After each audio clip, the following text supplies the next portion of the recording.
Adolf Hitler believed that DNA determined destiny, and his fascist allies from Italy to Japan shared this view of eugenics. So imagine their surprise when average Americans, led by a humble Kansas farm boy, beat the best the would-be master races had to offer. We'll meet the generals who cracked the Axis next. This isn't just a war. This is a common man's life and death struggle against those who would put him back into slavery. We lose it, and we lose everything. Our homes, the jobs we want to go back to, the books we read, the very food we eat, the hopes we have for our kids, the kids themselves. They won't be ours anymore. That's what's at stake. It's us or them. The chips are down. Two worlds stand against each other. One must die, one must live. 170 years of freedom decrees our answer. Hello, history lovers, and welcome. I'm your host, Dean Karayanis, and this is the History Author Show on iHeartRadio. Now #1 in podcasting, thanks to loyal listeners like you.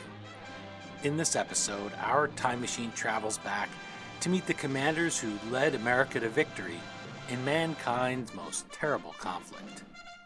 If you know somebody who's going through a rough time in their life, who has a dream and is just tired of the slog of trying to achieve it, I have to recommend today's book. The man leading us through this bit of historical basic training is Benjamin Runkle, a veteran and former paratrooper. He brings us Generals in the Making: How Marshall, Eisenhower, Patton, and their peers became the commanders who won World War II. This book is the first comprehensive history of these men during the interwar years. It's a time when the U.S. Armed Forces were already tiny, and here they find themselves squeezed even further by the Great Depression and isolationism. History can seem as if everything's a fait accompli. Like, of course we had generals who'd be able to mastermind something like D-Day.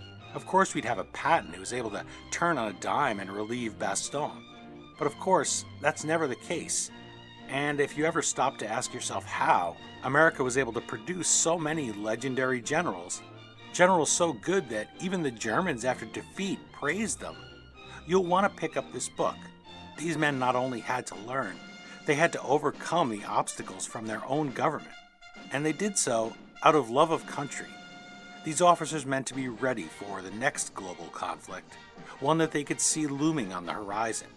That meant studying, teaching, and practicing, often with obsolete equipment. It meant serving in posts around the globe that were anything but glamorous. It meant fighting for every dime of military funding as Congress sought to slash. It meant competing with those New Deal programs for money. It meant dealing with PR disasters like routing those bonus marchers on the Capitol, veterans of the Great War who wanted their pensions to relieve their suffering during the Great Depression. All these generals we'll meet today made journeys while dealing with the inevitable strains on marriages and family that are part of a soldier's life, and all the things that everybody deals with. In addition to Benjamin Runkle's service, for which he earned a Bronze Star during Operation Iraqi Freedom, our guest has worked as a presidential speechwriter, Department of Defense official, director at the National Security Council, and professional staff member on the House Armed Services Committee. He is currently a senior policy fellow with Artis International and adjunct lecturer in Johns Hopkins University's Global Security Program. And he holds a PhD from Harvard. Benjamin Runkle's previous book is titled Wanted Dead or Alive: Manhunts from Geronimo to Bin Laden. You can find more of his work in major newspapers and periodicals, sharing his insights as America navigates the dangers of the 21st century world. Okay, let's meet some very unique Americans, back before they had stars on their shoulders, back between the world wars when they were simply generals in the making.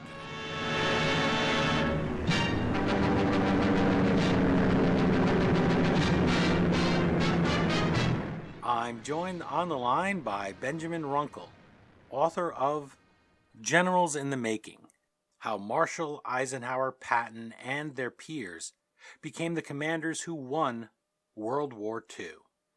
Thank you for your service, sir, and for making time to chat with the History Author Show. My pleasure, Dean. Well, I had to do this book because I love the idea of people that are becoming, people that are sticking to it despite obstacles, people who have foresight in the case of the men in your book, people who don't let anything stop them, who persevere, because not only do we all need that, but I think when we look at these men that are cast in statues, I've been to Abilene, Kansas, and they have that nice statue of Ike out in front of his childhood home, and you say, wow, he must have just walked out that door and everybody knew that he was great and never had a rainy day in his life. Look at him. He's always smiling, right? I feel that lets us off the hook. And then we say, well, he had it easy. And he was special. So we don't really need to. It's the thing that people sometimes complain about, the great man theory of history. It lets us off the hook if we say, well, we can't possibly do that. There was something special to them. They are special, but this requires perseverance to achieve their goal, their destinies. You kick off Generals in the Making on September 18th, 1919, at the pier in my old hometown of Hoboken, New Jersey. You focus the reader's attention on a young colonel who's standing behind General John J. Pershing, commander of the Great War Expeditionary Force. Who was that young man, and why choose that moment of triumph to open the book? Well, to set the scene a bit, Pershing's homecoming from France was really a spectacular occasion. He returned with his staff on the USS Leviathan, an ocean liner that could carry up to 14,000 people. And as soon as they approached the eastern seaboard, a flotilla of tugboats came out from New York Harbor to provide an honor guard, as well as 2 Navy destroyers with the VIPs like the Secretary of War, various senators. Planes flew overhead, the tugboats sprayed water cannons into the air, and sirens announced the news of Pershing's arrival to New York City. And in the photographs from that day, both taken on the ship and on the dock, as well as 1 or 2 others from the voyage, you consistently see one officer standing beside him or behind him with sandy hair and blue eyes. And this colonel, he hadn't served in the trenches, he hadn't performed any conspicuous acts of bravery in France, so the correspondents waiting on the docks in Hoboken wouldn't have had any idea who he was. But of course, this was Colonel George C. Marshall, who, although he was a very important staff officer during the war, he'd only become Pershing's aide a few months earlier. And I argue that, although everybody else was understandably focused on Pershing, that from the broader perspective of military history, Marshall would prove to be the most important officer on the dock that day. I mean, if you think about it, 20 years later, Marshall would be asked to recruit, train, equip, and deploy an army more than twice the size of Pershing's American Expeditionary Force. And he'd face an Axis that had already conquered most of Europe and most of East Asia. But as Winston Churchill would later describe him, Marshall was, quote, the organizer of victory in probably the most important war in human history. So I chose that moment to open the book, as well as the sort of the bookend with the closing scene in the epilogue in 1953, in which all the attendees at Queen Elizabeth's coronation at Westminster Abbey rise to their feet to honor Marshall as he walks to his seat. I chose it because I think it illustrates that we often can't tell what or who is really significant when we're living in the moment, that there's the potential for greatness in what seem like relatively anonymous people, and that often the true significance of people and events only become clear with added perspective of time. And you have this great nugget in Generals in the Making that illustrates that point. You talk about Marshall being lost in that crowd, and I'm thinking of his family and how they always go, right, and they ask your family, do you have greatness? And it reminds you of a moment in that farmhouse where Eisenhower's statue is, his childhood home, and they go and ask his mother, well, you're proud of your son. And she says, which one? Because she has 5 sons, and she's proud of all of them. And even though one of them happens to eventually be Supreme Allied Commander and President of the United States, people always ask for it. They go to you and they say, well, did you expect greatness in this or that person? You must have when they were young. And I love that George C. Marshall's brother thinks so little of him that he tries to keep him out of Virginia Military Institute because he wants to protect the family name. And he's so sure that George is going to screw up there. He's going to do something that he's going to fail out, or he's going to do something to not live up to the standards of the family.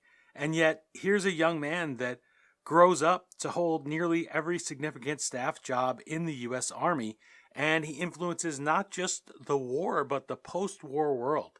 And I think that in that moment, you can see why I find Generals in the Making so riveting and so attractive as something to read, because we all have people, even family, and family is the most painful thing. You figure they know you the best. If they whisper something in your ear, maybe they're just trying to be helpful. He doesn't want George to be shamed.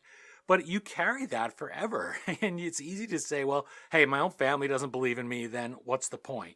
And yet he doesn't. So introduce us a little bit to him. George C. Marshall, what is his legacy, and what are some of the things he has to overcome here in the process of Generals in the Making?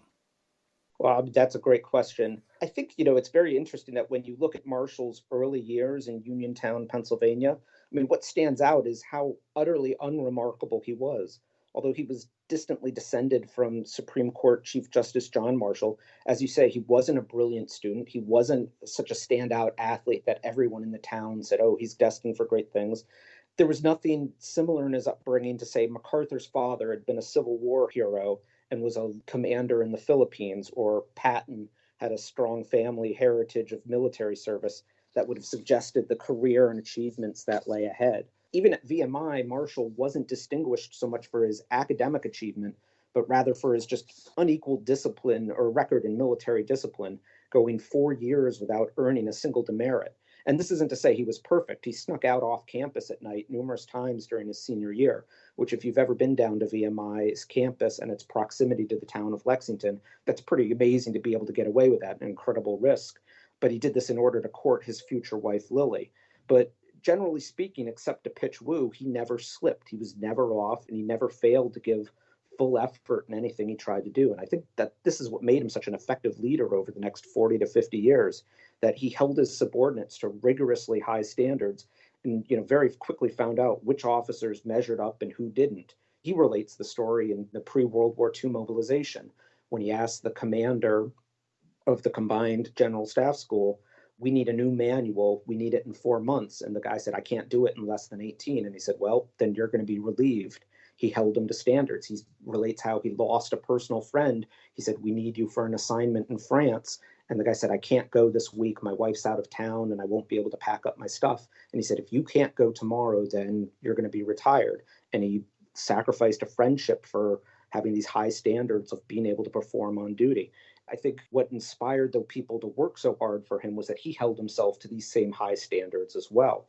In the pre-war mobilization, when they made the rule that, to sort of cut out the dead weight of older, out-of-shape officers, to clear the Army's hierarchy, to let younger, more vigorous officers take positions of command, it included reducing the mandatory retirement age of generals to 60. And so he twice submitted his own resignation to FDR because he was over the age limit. And FDR, of course, just couldn't conceive that he was serious and laughed off his resignation both times. And so I think just that what he brought to these positions, and then later the positions of just the expectations of performance, and that he was willing to embody that himself, raise the standards, and made every institution that he was a part of as high performing as it could possibly be. I want to go back to that moment standing on the pier, because that's a moment of great pomp and circumstance.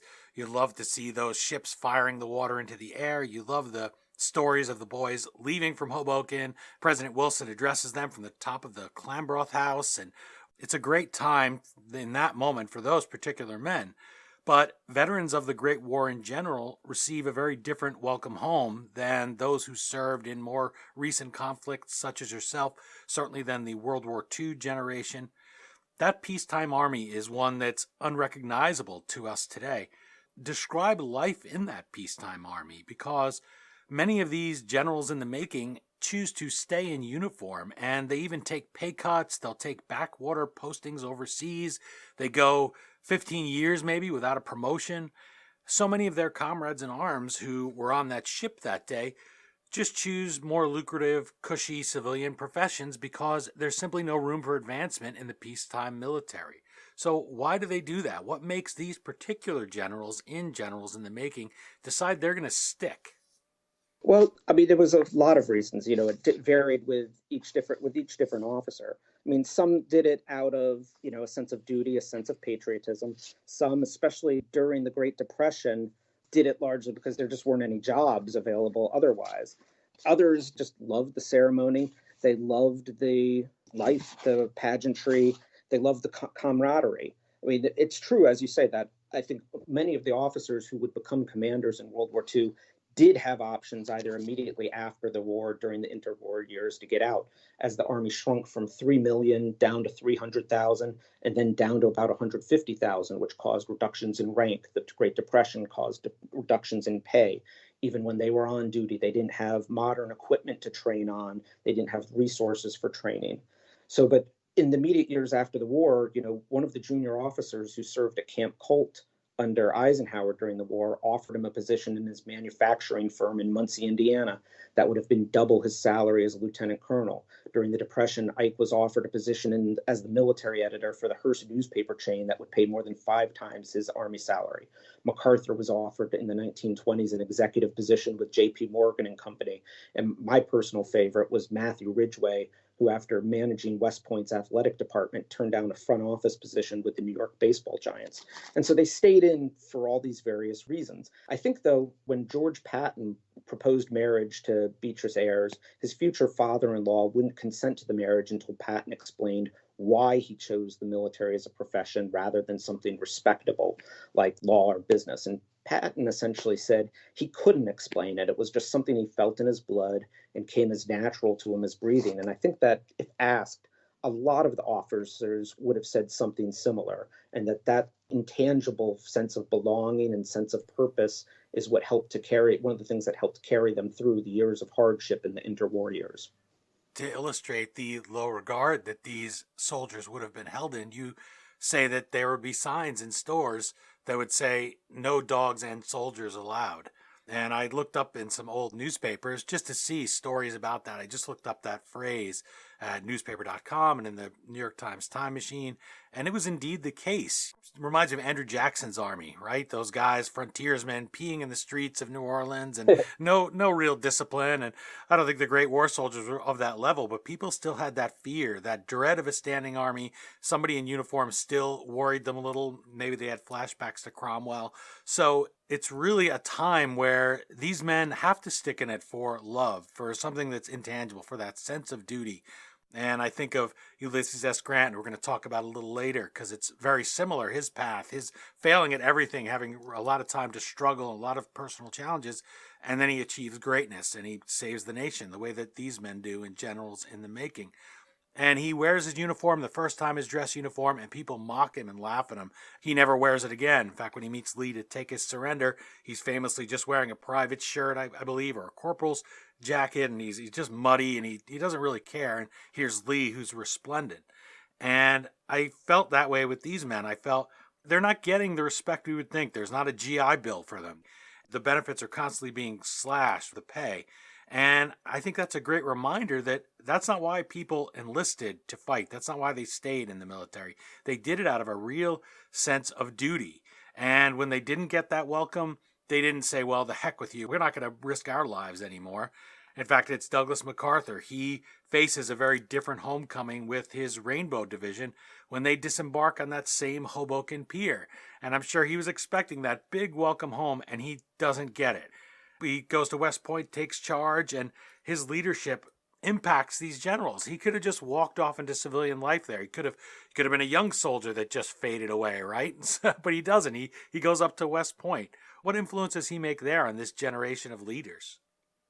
But I think MacArthur at West Point is one of the more interesting case studies. And so in short, he comes back in 1919 and is basically summoned to the Chief of Staff's office, Peyton March, and Peyton March says to him that West Point, the U.S. Military Academy, is 40 years behind the time in terms of academics, and he was likely being generous. And so he assigns MacArthur, who had no academic background per se, to go and basically reform and innovate. This stems from, in the 19th century, West Point was arguably the most important engineering school in America. And after the Civil War and the leadership of Grant and Sherman, Lee and Jackson, the sort of veneration of that generation of military leaders led to the curriculum and methods of teaching essentially being frozen. They said, look, we've perfected it. We don't need to do anything more. And at the time, the subject matter was almost purely technical. And rather than being taught critical thinking skills, the cadets learned by rote memorization. That, plus the fact that the Academy's rigid discipline system discouraged any independent thinking or problem solving. And on top of these systemic problems that basically American academics would look at West Point and just sort of shake their heads at how backwards its teaching was. In 1919, West Point was in utter chaos. In order to meet the exigencies of the war, the Academy had graduated 5 classes of cadets in 18 months, and there was a dangerous break in the continuity of its traditions and discipline that led to a cadet's suicide in January 1919 due to excessive hazing. So Macarthur comes and he has this vision for reforming his alma mater that was incredibly ambitious. He believed that, unlike the past, that future wars would require a different type of officer than those that had been successful in the past, based on what he had seen in combat and then in the occupation of Germany after the war. And so, although the Academy had been founded in an age when wars were fought by small professional armies led by officers who used rigid discipline and harsh punishments to control men in battle, to him, World War I had shown that conflicts in the 20th century were more likely to be massive struggles that required the rousing of entire nations to arms. So Macarthur goes about liberalizing cadet life and reforming the Academy's disciplinary rules to increase cadet responsibility. He emphasized athletics to improve cadet stamina and teamwork. He expanded the academic curriculum beyond strictly technical subjects and encouraged innovation in teaching methods. And he updated the Academy's military training to reflect the Great War's tactical lessons learned. Now, although MacArthur's vision was essentially correct, even I think MacArthur's fans would acknowledge that he was pretty arrogant, and his hubris in implementing these changes offended the traditionalists on the academic board and amongst the alumni in the Army. And so he was relieved a year early as superintendent, and the next superintendent who replaced him basically undid all of the reforms that he did. But after this sort of conservative reaction, his innovations were restored over the next 2 decades, and so would have had an influence, not so much on the generals of World War II, but in the battalion and brigade commanders. I mean, the things that he thought were essentially right. Marshall independently came to the same conclusions and implemented things to creative problem solving, incorporating economics and psychology thinking into commanding civilian conscripts when he was the assistant commandant of the infantry school from 27 to 32. One difference, I think, between the two, and I think where MacArthur actually missed an opportunity. So I think Stephen Ambrose gets it right when he says that MacArthur is the father of modern West Point, that everything that West Point does good now derives in some way from what MacArthur's reforms were.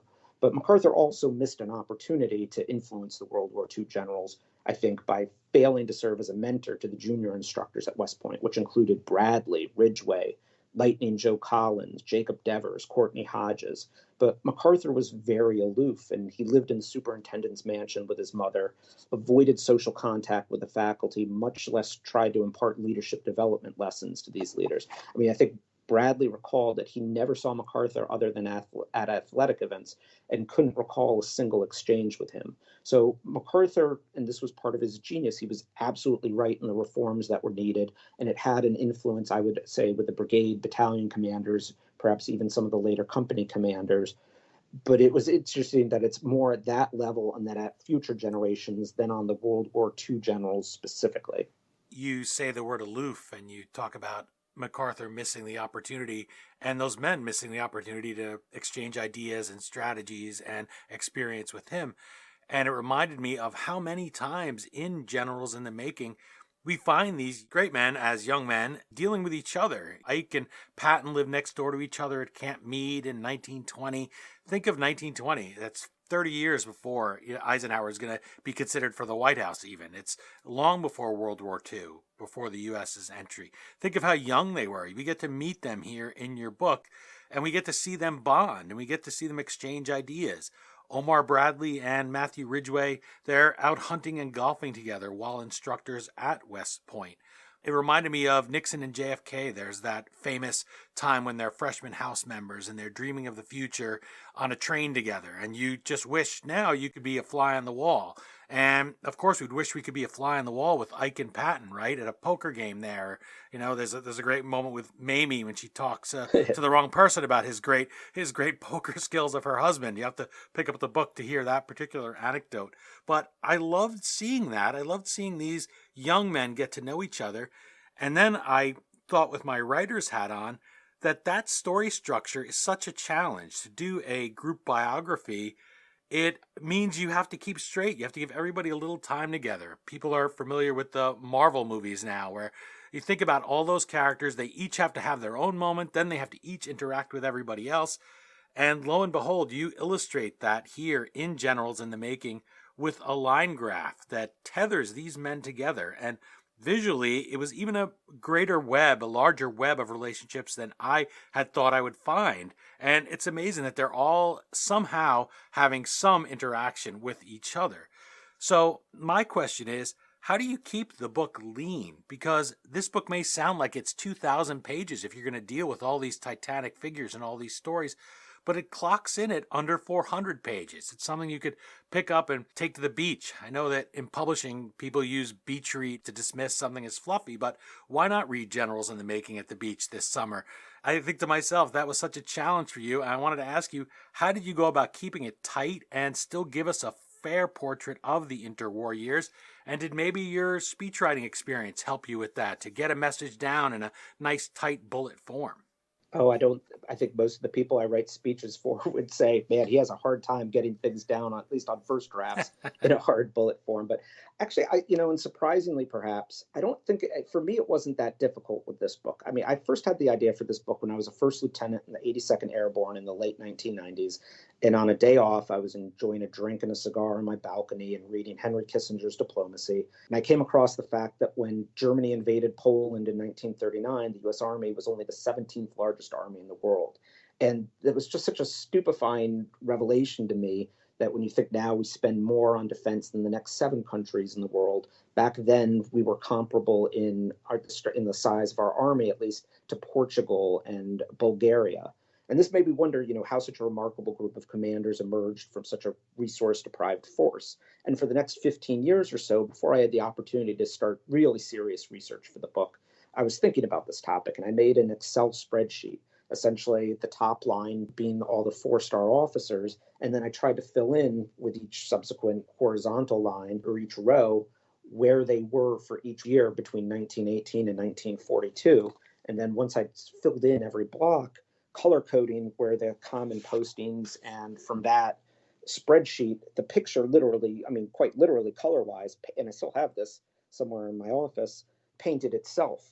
And so, whereas it's common today for officers who haven't seen each other who've served together for many years or haven't seen each other in many years to joke about it being a small army, it was an incredibly small army in the interwar years with only 12,000 officers, and they tended to get funneled into the same schools, they had similarity in their posting patterns. So there was inevitably a great deal of overlap in their assignments and postings, which sort of on its own created the structure for how to tell the story. And I think it was a matter of trying to capture which points of overlap could best encapsulate not only the story of the interwar army as an institution, for example, discussing what all these future commanders experienced as they went through Fort Leavenworth of the Army War College, or they served overseas in China, the Philippines, but also to show their personal stories in order to show that they weren't just, as you mentioned, the granite statues we think of them as today, but that they were once, junior captains and majors with doubts about whether their careers would go anywhere, that they had personal hardships, they had to go home at night, what was going on with their family lives, et cetera. So to be able to find a balance for it. And I think in the end, there are only 2 chapters. If I had Ron Chernow's clout and could write 800, 900 pages a shot, I think there's still only 2 additional chapters. I wish I'd been able to tell a bit more the story of the Army Air Corps, maybe focusing on Hap Arnold, but he was at such a separate remove. And in most cases, I couldn't bring it into the main story. And then I also sort of want to do something of George Marshall as a strategist in the grand strategy in 1941, I think is underexplored at times, but it just couldn't fit into sort of, as you say, the narrative momentum. But otherwise, I think really capturing, and I think that, one of the problems with the historiography of this period is that almost all the biographies and the World War II histories skip over that era very quickly in order to get to the start of the war. And so I think that, at least hope, I was able to capture that sense of why this era is important, why it foreshadowed their experiences, foreshadowed how they commanded during the war itself. Well, having read Generals in the Making, I can say it definitely captured it for me. And I like that notion of not skipping over this entire period. I mean, it's very easy to just say, well, let's hurry up and get to the shooting. Let's hurry up and get to D-Day. Let's hurry up and get to the action. We all like the action, right? It's Saving Private Ryan doesn't start off with them at West Point doing theoretical work. It starts off in the heat of battle with those men storming ashore. So that's understandable, but for us personally, we learn, I think, more about ourselves and how to live our own lives from history by seeing these men at their lowest, by seeing all their disappointments. Eisenhower and Matthew Ridgway, they never see action during the war. They have assignments, these men, such as patrolling the U.S.-Mexico border. Omar Bradley is posted with the 14th Infantry. He's there in Montana protecting a copper mine. Far, far from the front. He doesn't have to worry about the rampaging Huns much all the way out there. And that's another one of those moments in your book where it would be so easy for these men to say, oh, well, forget it. I missed out on the war as they see it. I'm not going to get a promotion. They didn't think enough of me to send me over there. In Ike's case, he's known to be a really good administrator. That's why they keep him away. But still, that's not much of a consolation when everybody's sitting around telling war stories and that they saw the elephant, as they said, in the Great War.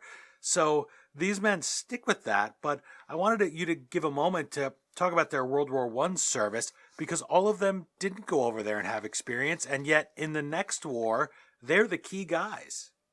Yeah, I think that was something interesting, sort of the commonality in, Omar Bradley, Joseph Collins, Matthew Ridgway, and Eisenhower, and many of these guys who didn't get the opportunity to serve, and they all wanted to, and they all felt a very deep sense of regret, feeling that they were left out, the feeling that they would be looked down upon. I think it had two large impacts on them. One, I think it motivated them very much to try and excel, to try and be at the head of their classes when they went to the Army schools, to just be better at everything. Eisenhower basically said, from now on, I'm going to make my mark. I'm not going to be remembered as the guy who never made it over to France. And I think that was a highly motivating factor for him to finish first in his class at the Command and General Staff School, to just be excellent in every duty that he was given. And I think that was likely true of Bradley, Ridgway, Collins, and the others. The other thing that I think, though, is it made them arguably less fixed in their ideas about war, because they didn't have experiences of the Western Front, of the trenches, seared into their minds. So I think they were generally more open to learning from others who had. At West Point, when Bradley and Ridgway were, young junior instructors, every time Ridgway arranged so that when officers would come back from occupation duty to join the faculty, he arranged it so that they would essentially give tactical tutoring lessons twice a week to the officer in the officers' quarters, to those who hadn't been able to deploy. And so there was a hunger for them to learn from those who had been there. But also, they, as I say, they weren't as fixed necessarily in their ideas of what war looked like. And therefore, I think were more amenable to sort of innovation and creative thinking about what the next war. And almost everybody in the professional officer class believed there would be another war in 20 to 25 years, that their minds were a bit more open-minded, less rigid than some of the senior officers who came back from France and assumed the next war would look like World War I. Still fighting the last war, as they say. These guys had more, these guys clearly are, their attention to detail. I don't know if I'm sure there's a better way to say it, and you do it here at length in Generals in the Making, but that's what amazed me, was that they go at it with such a fresh perspective. And you mentioned the phrase problem solving. I wrote that down because think of the logistics for anything, but especially something as massive as D-Day. And for moving this whole army over there, it's another one of those things. It's easy to look at the history books and just assume that it happened. Of course it happened. Of course we went over there and we did, all these things just happened, but they didn't. They had to really know. It's another parallel with Grant being a quartermaster and knowing supply my troops, or the war in Cuba was another thing. William McKinley had been a quartermaster. Zachary Taylor, President Zachary Taylor, he'd been Grant's commander in the war, and he really appreciated Grant's efforts. Another thing about being a soldier, Grant goes into the water. He orders some men to move out. I think it's a log or something like this out of the water, and they don't really get how to do it. And Grant gets off his horse, jumps in the water, and starts helping. And the commissioned officers are mocking him to Zachary Taylor and saying, he got down in the mud with the enlisted men and in the water. And Taylor says, I wish I had 100 more men like Grant, or something to that effect. Because that's what you want. You want people who don't have that voice in the back of their mind, from what I read in Generals in the Making, that's telling them the things that aren't really related to the task at hand. You want to be able to achieve victory, and that's the goal. And they all have such innovative minds, and we all know about Patton being able to turn on a dime and relieve Bastogne. But this is how. That doesn't happen overnight. That takes a lot of planning and learning and studying and even tears. Patton gets upset with himself, so depressed. It's an amazing moment. Who would think of him putting his head on Eisenhower's shoulder and weeping? But the guy has all these heavy emotions right at the front. He's drinking too much at one point in your book. Those guys all are such fascinating studies, and I think it reminds us that we need to step up and that we can step up, and whatever we're facing, deaths and trials and tribulations, lack of promotion, feeling forgotten, this book is such an inspiring one for anybody feeling that way. No, agreed. And the book began as an institutional history, in my mind at least, an institutional history, a how-to for young lieutenants. And so I think that while the book still works as a work of military history, when you get down to it, in a sense, it's also the story of a group of middle-aged men toiling in what seemed like a dying profession, earning lower salaries than their peers in other fields, and despite being talented and motivated, often going a decade or more without promotion. And indeed, at one point, as we said, they had to accept pay cuts and forfeit earned vacation time just to save their jobs. And consequently, at some point, every one of the World War II commanders considered leaving the service. But in addition to these professional frustrations, most of them suffered some form of personal tragedy in these years, including deaths of spouses or children, divorce, depression, alcoholism, even legal troubles. And yet, when the world faced possibly its darkest hour, with fascism and barbarism on the march across 4 continents, they stood ready to lead America's young men in the fight for civilization.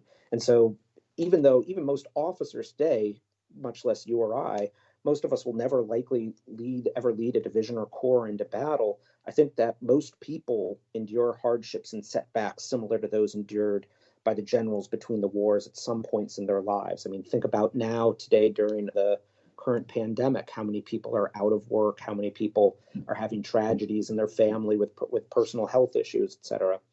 That hopefully people who are going through what they're going now even can draw some inspiration from how Marshall, Eisenhower, Patton et al. Overcame similar obstacles in their lifetimes. You're enjoying my conversation with Benjamin Runkle, author of Generals in the Making: How Marshall, Eisenhower, Patton, and their peers became the commanders who won World War II. Kevin Carroll writes in the Washington Examiner, Runkle's book is ultimately inspiring. Patton, Macarthur, Marshall, and Eisenhower had personal and professional problems with which many empathize or sympathize. They bounced back and came through for America when it counted the most. They led an army of 190,000 soldiers in 1939 to become one of 8.3 million men in 1945, and triumphed over evil to defeat Nazi Germany and the Empire of Japan. Kevin Carroll also notes that Generals in the Making introduces us to middle-aged men, as you just mentioned. Year after disappointing year, they continue their dedication as their hair thins and turns gray. Here's Marshall. You mentioned that he tries to retire twice because he hits the 60 retirement age. So these are not men that are young. They're not in their 20s and 30s going out there and trying to fight and hear the whiz of bullets. They're older. They've experienced. They've seen so much life. They've seen a lot of hardship, pay cuts. There's a near fatal accident that almost takes out both Ike and Patton. Like, if people want to play alternate history or write an alternate history novel, imagine how the world would be different. They come literally inches from losing their lives or being severely crippled when they're I'll say playing around with tanks. They're studying them, but tanks are pretty cool, so it's easy to not really be thinking and to be in awe of these great machines, these great steel horses that they're trying to figure out how they're going to use them in the next war. So many low points, and I wanted to bring it back to Ulysses S. Grant, who has those very, very hard years, who is also older when he achieves command and has experienced a lot. And since he is stuck with so much in his life, just like your generals and generals in the making, Grant isn't as prone to just giving up. He doesn't have that gun shyness that you spoke about or alluded to a little bit about men who had fought in the Great War. In his case, it would have been the Mexican War, which Grant opposed, by the way. So he wasn't steeped in that thinking for that war. I recently interviewed Donald L. Miller about his book, Vicksburg, Grant's Campaign That Broke the Confederacy. There are many parallels between your generals and Grant's wilderness years. So I asked Professor Miller to suggest a question for you. He asked, did any of your generals have the strategic genius of Ulysses Grant, who saw the Civil War on a continental basis and coordinated the movements of all Union armies? That's a great question, and it's funny. I just 2 weeks ago gave a talk at the Army-Navy Club here in D.C., and someone else brought up the parallel between Ulysses S. Grant's interwar years between the Mexican and Civil Wars and the interwar years between World War I and II. As far as strategic genius, I think the answer is yes and no. That the interwar army was fairly provincial and very few officers had an opportunity with American isolationism, a foreign policy that thought, through the Kellogg-Briand Treaty that they'd abolished war. So they didn't necessarily, very few officers had an opportunity to consider what today we'd call geostrategy or war beyond the operational level. I think only Macarthur and Marshall had an opportunity to fully consider this level of strategy. I think Macarthur, for example, badly overvalued the Philippines' strategic importance, partly because of his sentimental attachment to the islands and its people. And Marshall got off to a rough start as a strategist at the Arcadia Conference, and he opposed Operation Torch. I think Eisenhower had a good understanding of strategy thanks to the exposure to these issues he'd gained as a protege of Fox Connor in the early 1920s, who basically gave him what he called sort of a graduate education in military history and strategic thinking. And then also when he took over the War Plans Division in 1942, he showed a good sense of strategy. And despite Patton and Montgomery's criticisms, I think, and this is endlessly debated by World War II historians, I think that his broad front strategy was likely necessary to impose a sufficiently severe defeat on Germany to therefore eliminate it for good as a strategic threat. Another officer from this generation that I don't think gets a lot of attention in this regards was then Major Albert Wiedemeyer, who, in one of the great ironies of history, he was a major in the late 30s, 1941. Despite being a staunch isolationist, he was anti-Semitic, and he thought some officers in the War Department thought he was sympathetic to Nazism. But Marshall recognized his intellectual abilities and tasked him with doing a report to say, what do we need for everything in the war? In September 1941, he wrote what became known as the Victory Plan that pretty accurately outlined the Allied strategy for the war in terms of objectives and the men and means needed to achieve them. To just very briefly go back to Marshall and Macarthur, just so I'm not overly harsh on them. I think by 1944, Marshall was a good strategist and had come to be seen by even the skeptical senior British generals who tended to look down on Americans' concept of strategy, that he was seen as first among equals on the Allied combined chiefs of staff. And after his initial disaster in the Philippines, which resulted from his arrogance and dishonesty regarding the Philippines forces' preparedness, and I think his own incompetence in the archipelago's defense, for which arguably he should have been relieved, Macarthur's Pacific campaign was brilliant strategically. I mean, he very early and very uniquely amongst his generation recognized that air power would allow him to bypass and outflank Japanese strongholds and therefore avoid the grinding attritional campaign most generals that era would have chosen to conduct. I don't think this would have translated as well to the European theater, perhaps to the Italian theater, to Italy, but one cannot deny that Macarthur, for whatever his initial missteps, got the big picture strategy-wise right in the Pacific campaign.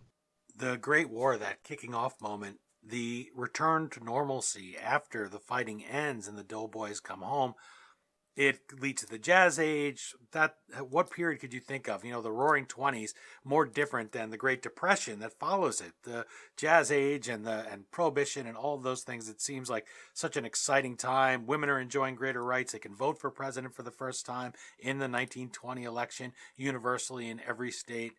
But these men over this period, the interwar years, they deal with very different administrations, starting with Harding and Coolidge, then Herbert Hoover, then FDR, and his New Deal. They also deal with ever stingier Congresses who just don't want to spend the money. That's one thing that leads to the bonus marchers and demanding their payments now for their service. How do these men adapt to the civilian leadership? It's a pretty small army. These men rise to those positions where they are going to be going in and speaking with presidents of the United States. How do they deal with that? How do they accommodate that part of this? Because people are constantly trying really to cut their job, to shrink the army, to render them obsolete because they need the money elsewhere.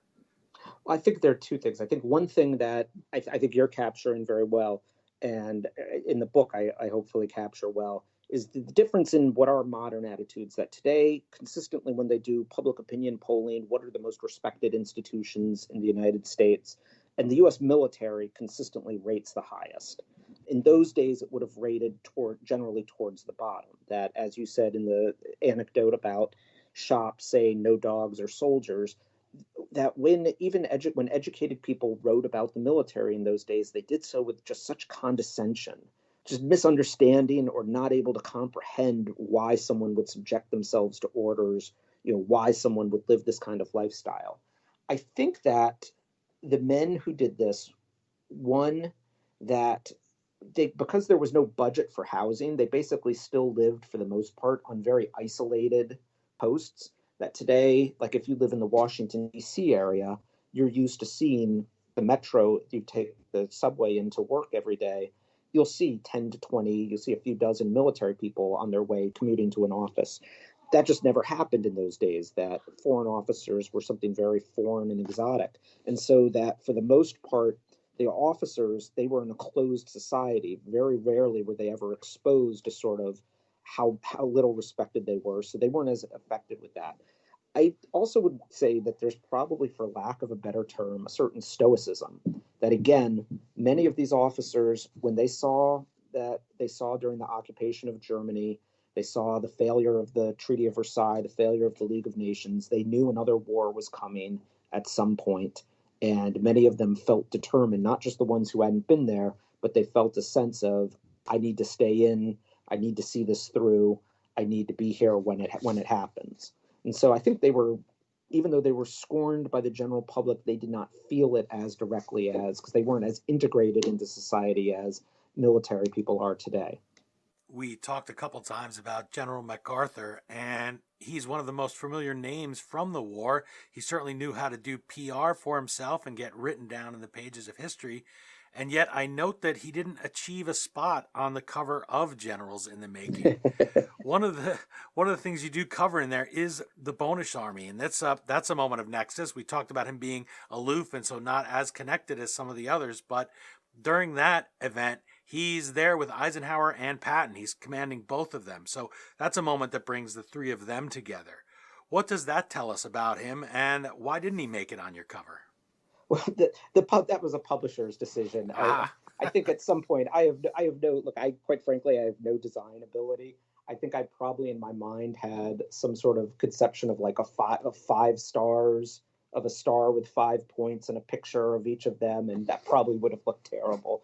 I like the cover design as they did it. It was ultimately their decision, and I apologize to Macarthur fans who feel slighted by it, because he does have narrative follows him in his trajectory, into war years is a fascinating one, because there was no single officer who was capable of greater brilliance. His reform of West Point was way ahead of the time and is still felt today. His empathy to Filipino forces in the 1920s, at a time when a lot of officers were, if not outright racist, were just not very empathetic to their enlisted people, and he had a much better sense of how to work with them. He thought, it's a great dramatic moment that he had been bred literally all his life and trained by his family to someday be Army Chief of Staff, the one position denied to his father.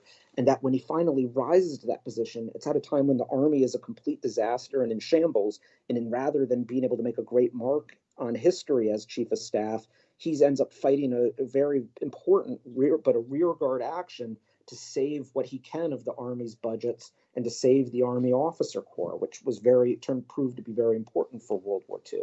But then somewhere after being chief of staff, it's the sort of question. He was still relatively young. He was still only in his early 50s. And it became a question of, what do you do when you've achieved your life's goal and you still have a lot of life left to live? And I don't know if something, I don't want to say something snapped in him, but from there, he takes a very weird downward turn in the 1930s, that his aloofness, his arrogance starts to become almost a self-fulfilling prophecy, and he undermines himself at every turn, one of which was the Bonus Army. I think the Bonus Army is one of the most fascinating episodes in American history that most people don't understand, don't even know what it was. At the time, it was the largest single protest in Washington, D.C. We get used to now in D.C. seeing on both the right and the left protests that reach up to hundreds and thousands of people.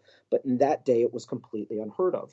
It pits the veterans of World War I essentially against the U.S. Army and when it degenerated into riots. Whereas one has sympathy for the, impoverished, destitute veterans to have fulfilled the bonus payment that they wanted, to have it paid 10 years early, because these guys were in very desperate straits. They had no jobs, their families were starving, but it would have equaled almost the entire budget of the United States government in those days. It was just financially, and even people on the left who were sympathetic to the suffering that the veterans were enduring just said, there's no way, we can't afford this. If we pay this now, we don't have money for all the other millions of people who are starving. So it's a very fascinating dilemma. And then when you get to the day where the Washington decides to evict him, Macarthur was truly a hardliner. He saw there were communist plots in the country. I mean, there'd been other demonstrations where Communist Party members had led and had turned to violence in other cities in America.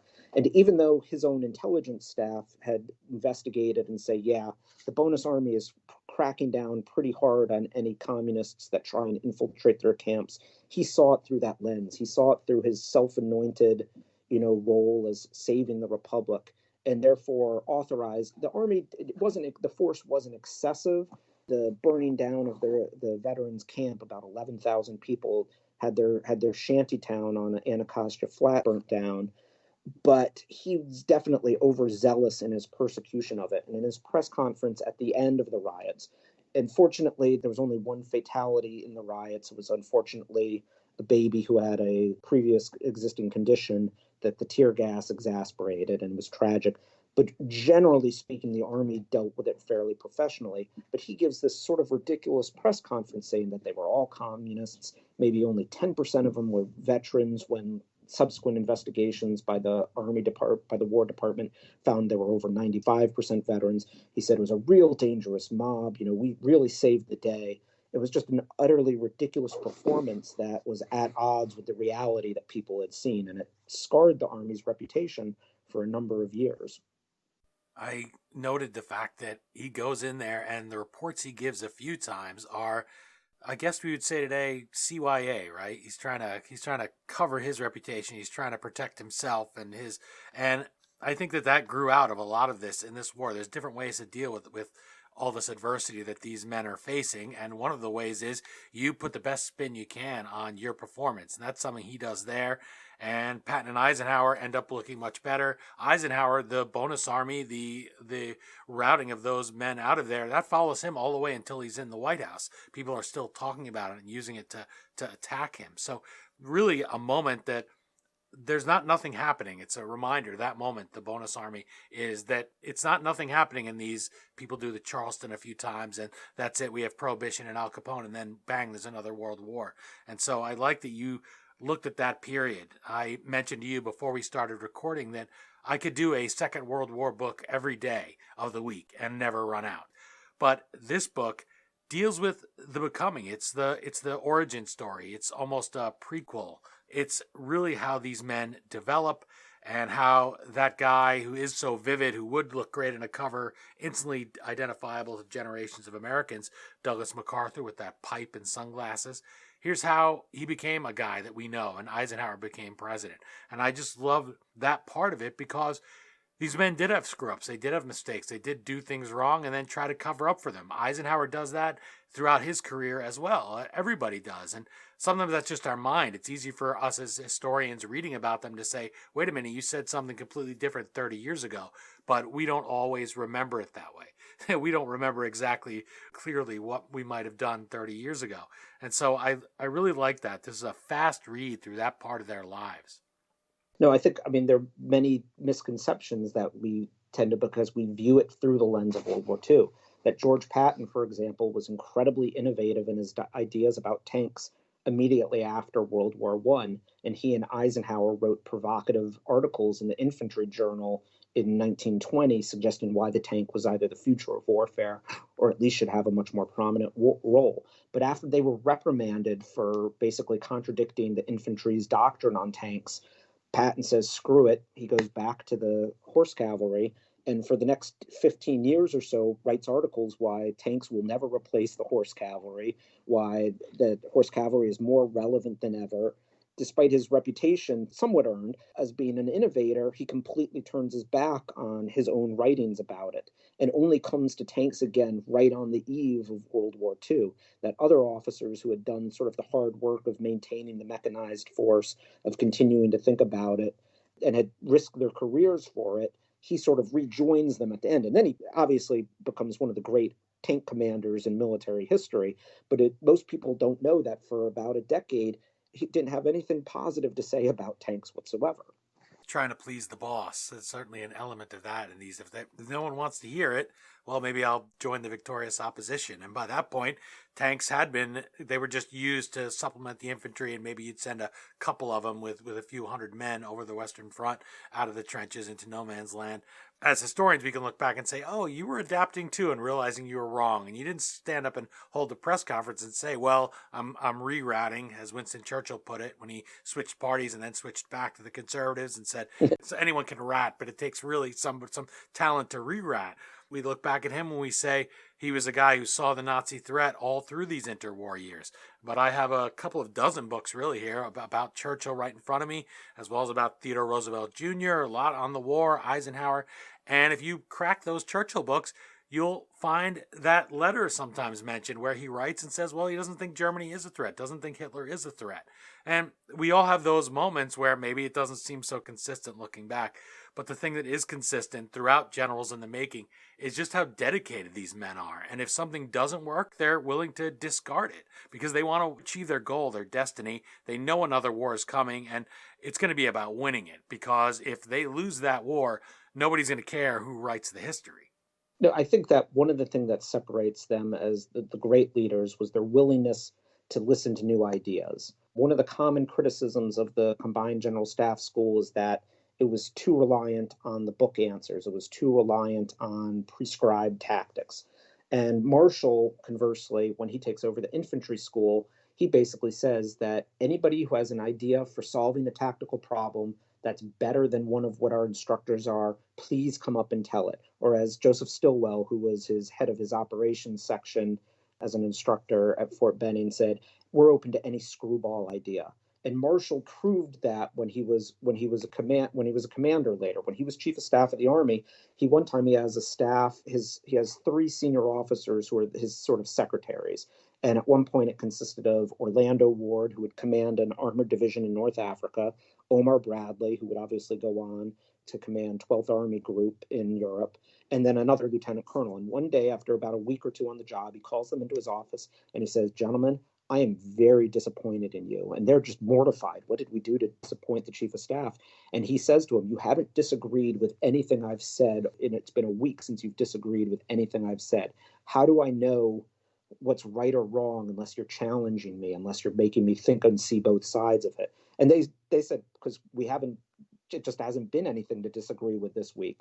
And a week later, they had a staff paper that they thought was terrible, and they said so to him. And he was like, thank you. I don't know if I'm right in my opinions unless I've seen the reasons I might be wrong.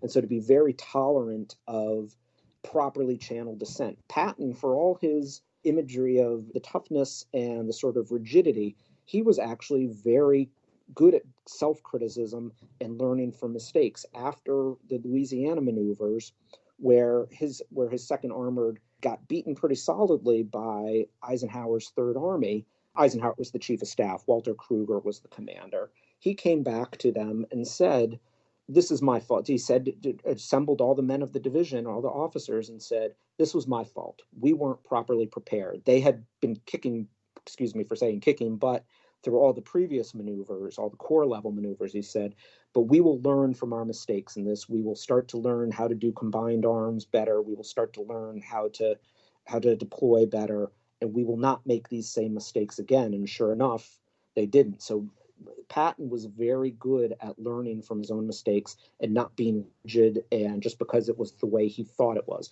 And I would even give Macarthur credit, who had not been necessarily a major air power advocate, but for accepting. And once General Kenny showed him what they were capable of doing, altered his strategic mindset for how to fight the Pacific campaign. So I think that was a hallmark of the great leaders during the war, was a willingness to accept criticism or dissent from below, and a willingness to change and listen to new ideas. Those war games are another moment in the interwar years that's exciting and really fleshes out our view of these generals that fight the Second World War and win for the United States. And that's another item that you'll get there. You won't get it in one of these books I mentioned that I have on my shelf that just starts with the war, maybe starts with Pearl Harbor or with D-Day, but you find it here in Generals in the Making. I wanted to jump forward to Eisenhower's later life because I have a unique opportunity with you here. As a presidential speechwriter, you can give me some insight into Eisenhower's delivery. If you've seen Eisenhower on TV, dear listeners, you know that he's pretty stilted. You know, he didn't grow up with TV. I'm sure Ike never took a selfie in his whole life. And so I wanted to ask our guest today if he would have any advice when he's seen those videos of Eisenhower. He's giving those addresses on, say, the U-2 or something like that. He's trying to speak to the American people and inspire them. What advice would you give him to help him translate more of what made him a commanding presence at Allied HQ into a commanding presence on TV, so that he could speak directly to the American people instead of having what, I'm sorry to say, a little bit of a deer in the headlights look? Well, I have to say that having done some work as a military analyst during Operation Iraqi Freedom in 2003, personally, I think it's much harder to be on TV than to write for it. There are other people who probably have the exact opposite view, that it's easy and natural to be on camera. It's harder to come up with, to sit down and write the words for it. Eisenhower was actually very good at handling the media. As we talked about the Louisiana maneuvers, one of his jobs as the Third Army Chief of Staff was to keep the journalists, the correspondents, away from the commander, so that Walter Kruger could go out and see what the troops were doing and make those decisions. And he was so good at it that was the first time he really sort of came to national prominence. A lot of the military correspondents talked about how intelligent, how clear-spoken he was in explaining what was going on. And he was very deft at handling the media during the war itself. You know, General Montgomery, who was often very critical of Eisenhower's leadership during the war. But one thing he said about Eisenhower in his memoirs, he said that no matter what he thought of Eisenhower occasionally as a general, as a strategist, he said Ike was instantly likable, that you could not help but like him when he came into a room. He had that smile, he had an amiability, and that you couldn't help but like Ike. And this obviously became part of his slogan, you know, as he ran for president. And Eisenhower, you know, it became clear in later scholarship, the hidden hand presidency, that Eisenhower purposely sort of cultivated an image of amiability rather than intellectualism. And so I'm not saying his stilted speaking was intentional. It's also possible that, yes, TV was a new medium, and how well spoken someone was on TV, it wasn't until Kennedy, arguably, that we started to use TV to assess what a leader looked like or how a leader sounded in that medium. So I cut Eisenhower some slack. There's another possibility to it, and to sit and say that some leaders also are just better at speaking informally than in informal settings. So taking politics out of the equation, whether you loved him or hated him politically, George W. Bush, President Bush, The son was great at working a rope line, great at working in formal occasions and connecting with people. When he gave public speeches, though, he was always uncomfortable. This is after having been, or at least he always gave the appearance of being uncomfortable. And if you watch videos of any of his speeches, at the end of the speech, after his concluding line and the applause started, he'd always let out a big sigh, that it was clear that the sort of formal occasions were not his strong suit. And that's just true for some people, regardless of how well you discipline them, of how well you teach them, that it's not always the easiest thing to have that natural theatricality and natural ability to project over a camera. It reminds me of an experience I had writing for a show called Pet News, and you'd put the words in the prompter, and we had a fellow who was really amiable. You'd want to sit on that porch you mentioned at home and have a cigar and a beer with this guy. He was really friendly, and it came through just looking at him on screen when he was talking about the animals. But then, gosh, to get him to read off the prompter, to do an intro and a tag, he just could never quite get it. And it is really a talent. And that's why for somebody who's not only writing the speeches, but advising people on how to give the delivery, you can't transfer that. That's why people question the value of political endorsements, right? You can't necessarily go, as Eisenhower finds out with Nixon, not that he, speaking of offhanded remarks, I mean, that's totally a real guy when he makes that joke at poor Nixon's expense. The reporter asks him if he can name anything that Nixon had a major hand in, and he says, well, maybe if you give me 10 minutes, I could think of something, or something flippant like that. Yes. He's just trying to kind of amuse the guys in the press and buddy around with them and get himself out of having to give a hard answer. And anyway, that poor Dick Nixon ends up taking the brunt of that. And then his whole idea of running on experience from having been the great general's second is blown out of the water because Ike does that. No, exactly. It's definitely something you can't just teach. And I think we've all watched, since I work in politics myself, work in talk radio and have been in news, when I watch them sometimes and you say, gosh, why didn't they do this? How come someone couldn't get them to do that? And I'm sure you experience that. People come up to you and say, why is so-and-so candidate doing that? For instance, with Michael Bloomberg, I know a fellow who's been an advisor and worked on Bloomberg's campaign, also was in the Clinton White House. And when he came out in that first debate here in the 2020 primaries, somebody who knew that I was friends with this fellow, he said, why? Why didn't he tell him this? Why didn't he do? I said, you can't. I said to the guy, you're a big hockey fan, right? I said, well, how come they don't go out there and say, well, hey, you can't get caught flat-footed. Watch your puck. Keep your head up when you come up ice. Well, it's easy to tell all those things, but it's really hard to execute it in the moment. And especially when you're dealing with people that all have egos, that think they know how to do it, that don't want to do something. That's what made Ronald Reagan so special. Here's a guy who, because he'd been a performer, he was always conscious of the camera seeing him and the camera being on him and knew. Those are the guys that I think would have maybe been able to graft a little of themselves onto Eisenhower. Eisenhower just doesn't have that on TV, but he had so many other great qualities, and here in Generals in the Making, we get to see him hone those great qualities, bring himself to the forefront, let the Kansas farm boy, that was his proudest thing. He said, my proudest boast is I'm from Abilene. So he let all that come forward. When we criticize, I think, or critique, let's say, these people who are giving speeches or politicians or generals, it makes us realize that they are just like us and can always improve. No, what they endured was almost sort of a metaphor for what the entire country had endured with the Great Depression. And yet, when the time came, the country was able to persevere through depression, roll up its sleeves and go through. And then, as you said, the prequel aspect, and I didn't realize this until I got to the end of the book, that everything that you read then about what they did in the war, almost in most cases, you could have predicted it. About 80% of the cases, you could find how they behaved in the interwar years, what their experiences were, and said, that's where they got that trait. That's where they got that experience that led them to make these decisions or do these certain things. Isn't that great to be able to go back and do that? And no, it's not enough just that they do it. Let's find out how they do it. And that didn't come out of nowhere. It's not a novel here. These are real men. They're making real decisions. Marshall perfectly predicted what Patton would do in the war. He said he's just simply put one of the best fighting men you'll ever find. But you got to keep a tight leash on him because he'll do or say things that'll give you heartache. Even though he hadn't served, Patton never served directly under Marshall. He knew Patton well enough, and you see Patton's efficiency reports from the 20s, the one where General Smith says he's be a great asset in wartime, but he's hell in peace.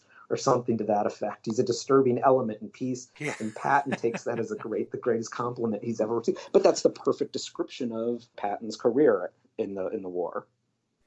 It's another great thing that they do there, that they go and you have to tell people in person. You have to give them their criticism face to face.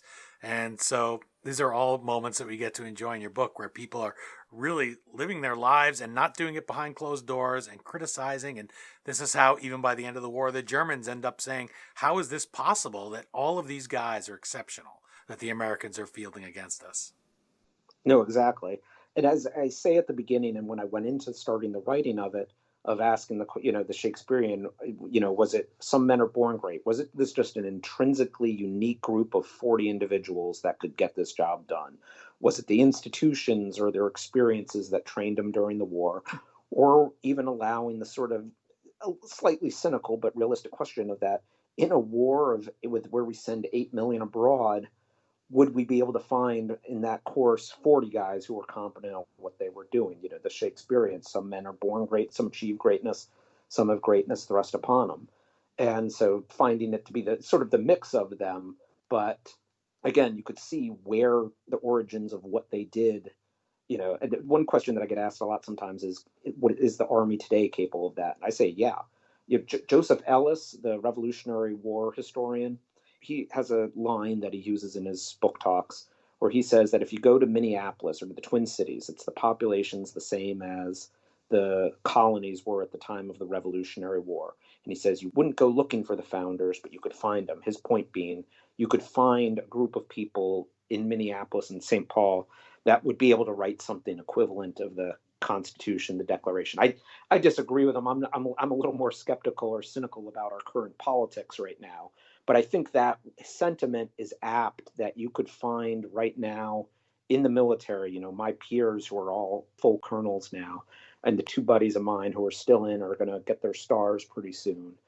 I do believe that in that corps, there are 40, 50 guys who are as capable as the World War II generals were, if put into the proper circumstances. The only thing I would add to that is that it's more difficult. The Thomas Ricks in his book, The Generals, talks about the decline in generalship.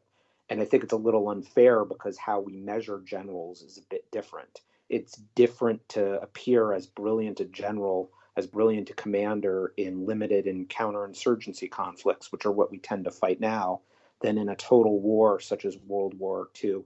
Also, the media is very different, that the media had a vested interest in those days in winning the war, and therefore was very much hagiographic in its coverage of the generals. Very rarely did they ever criticize the generals. Whereas nowadays, the media, for better or worse, sees itself in an adversarial position to figures of authority. And therefore, you have, the publicity of the Stanley McChrystal incident, for example, that in the old days, the media would never have reported that some of his aides made off-color jokes about Joe Biden. But nowadays, the career incentives for a journalist are, that's a great scoop. Consequences to a war effort be damned. So the nature of the war and the nature of how we view authority has shifted so much in the generations. I think the talent and the capability are still there, very much so, but that the circumstances of how we view them has changed somewhat. I don't know if we can have great anything anymore, but because of that, because that's how you make your career. Go find somebody powerful and cut their legs off and make yourself feel better. And that's why I think it's good that this book embraces the fact that, yes, they were human. Yes, they did have trials, overcame them.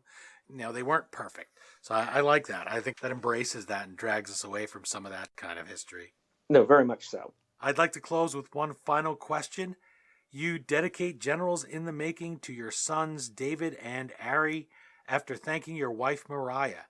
You then quote John Adams saying he studied war so his children could study math or the arts.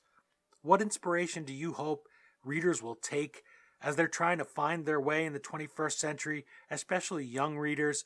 How do they learn from these men who saved the 20th century as they make this century their own?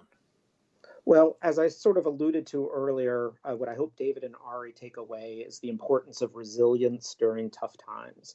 That there's the line. It's a great line in the movie Master and Commander, where Russell Crowe playing Captain Jack Aubrey on the funeral of the lieutenant who throws himself over the side of the boat, says, "We don't all become the men that we hope to be." But even if as we face setbacks, as we face disappointments, the ability to persevere, the ability to stay prepared for if that moment in history does come. There were many great officers of that generation who, for one circumstance or another, Jimmy Ord, who dies in a plane accident in the Philippines in 1938, Bradford Chittiwith, who gets captured on Bataan and never actually gets to lead after that one battle, various others.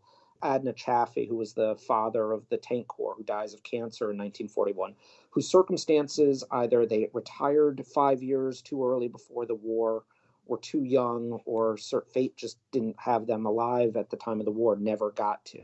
But the importance of being prepared for when that moment comes, that these men, not knowing what lay ahead, not knowing that they would be the Supreme Commander of Allied forces, not knowing that they would lead Third Army across France, that they nevertheless persevered through the financial setbacks, career stagnation, through the death of a child, death of a wife, divorce, depression, that they still kept going, and that when the moment came, they were still there for it. And I think that's what I would like to be able to impart to not only my sons, but to younger people. And again, I think that's particularly pertinent right now in the day of the pandemic, that our lives have been disrupted in ways that we can't imagine, and we likely have a difficult 2-3 years or whatever amount of time ahead due to the economic repercussions.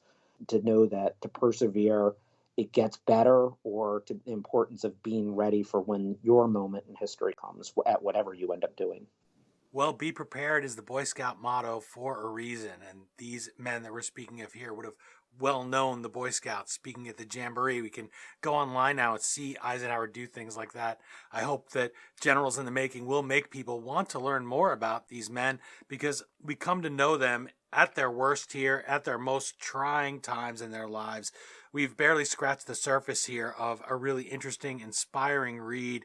We haven't gotten to know everything about these men in a long time because we just focus on them in uniform with those stars on their shoulders and their helmets. But we all struggle in life. We hit potholes or even landmines on the road to our dreams.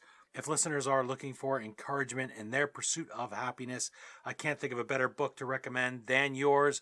Also, if you have a young person in your life and they're going through hard times and they think nobody ever had it hard before, because we all think that when we're young people, pick up a copy of Generals in the Making for them. Pick up one for yourself. I enjoyed our conversation so much today. I wish you the best of luck with the book, and I thank you again for your time and your service. No, thank you very much, Dean. It was a great honor and a pleasure to be able to talk to you today. What put us into uniform, ready to engage the enemy on every continent? Fighting, living, dying. For what? For freedom. That for which men have fought since time began. To be free.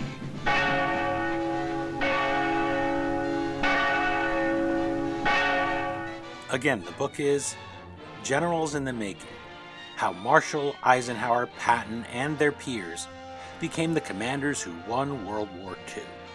As always, you can find the Amazon link to purchase your copy at thehistoryauthor.com page for this episode. By buying the book through us, you help keep the flux capacitor on our time machine humming like usual. My thanks to Benjamin Runkle for joining us and for introducing us to the men who led America to victory over the Axis powers, emerging from an interwar America that stacked the deck against them at every turn. I also highly recommend Donald L. Miller's book, Vicksburg: Grant's Campaign That Broke the Confederacy.